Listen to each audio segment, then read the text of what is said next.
পহেলা বৈশাখ উদযাপনের অংশ হিসেবে নগরীর কাজীর দেউড়ি মোড় থেকে লাভলেন এবং লাভলেন থেকে ডিসি হিল পর্যন্ত সড়কের প্রায় ১.৫ কিলোমিটার জুড়ে আলপনা অঙ্কনের উদ্যোগ নিয়েছে জেলা প্রশাসন। গতকাল রাত ৯:৩০টায় কাজীর দেউড়ি মোড়ে এ কর্মসূচি শুরু হয়েছে। আজ সোমবারও এ কর্মসূচি চলবে।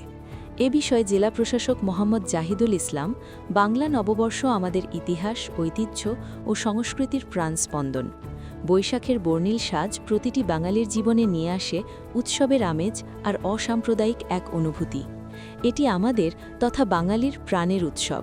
এই উৎসবে যাতে কোনো কমতি না থাকে সে বিষয়ে কাজ করছি আমরা। গুরুত্বপূর্ণ সড়কে আলপনা অঙ্কনের উদ্যোগ এরই ধারাবাহিকতা।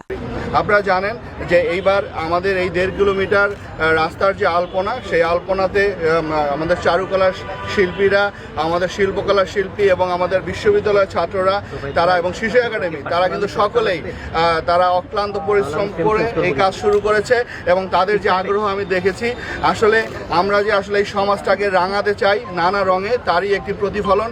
আমরা চাই আমাদের সবার জীবন সুন্দরভাবে ফুটে উঠুক, সুন্দর রঙিন হয়ে উঠুক।